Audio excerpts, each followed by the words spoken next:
The terror of Annabelle. Lila had always been fascinated by antique items, especially dolls. Her latest find was a porcelain doll she had stumbled upon at a thrift store. The owner had hesitated before selling it, warning her of its dark history. "People say it's cursed," he muttered, but Lila laughed it off, dismissing the notion as superstition. The doll was beautiful, with painted blue eyes, delicate features, and curly auburn hair.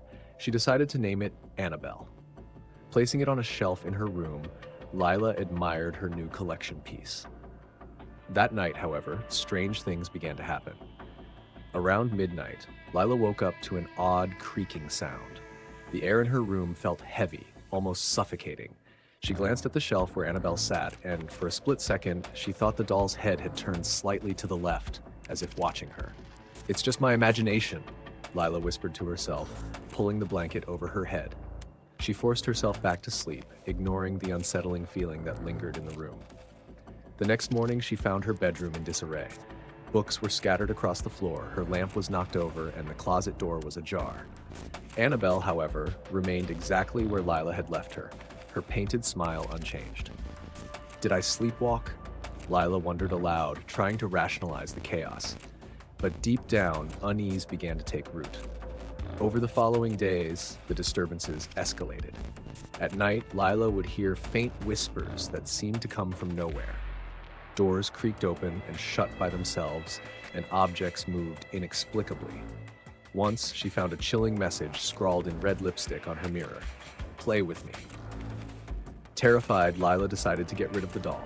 She placed Annabelle in a box, sealed it with duct tape, and left it in the attic. For the first time in days, her room felt normal again. But the relief was short-lived. That night, she woke up to the sound of footsteps in the hallway.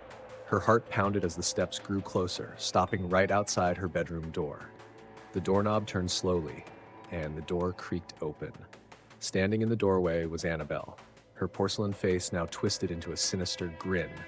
Her painted blue eyes gleamed in the dim light, as if alive. Lila screamed and bolted out of bed, but the doll moved with unnatural speed, blocking her path. "You can't get rid of me," a chilling, childlike voice whispered. Desperate, Lila grabbed a heavy vase and hurled it at Annabelle, shattering the doll into pieces. But as the fragments hit the ground, they began to move, reforming themselves piece by piece. Lila watched in horror as Annabelle became whole again, her grin wider than before. Realizing she couldn't fight the doll, Lila fled the house, leaving everything behind. She never returned. To this day, the house remains abandoned, and locals swear they see a doll with painted blue eyes peering out of the window, waiting for its next victim. Annabelle's terror lives on, and those who encounter her are never the same.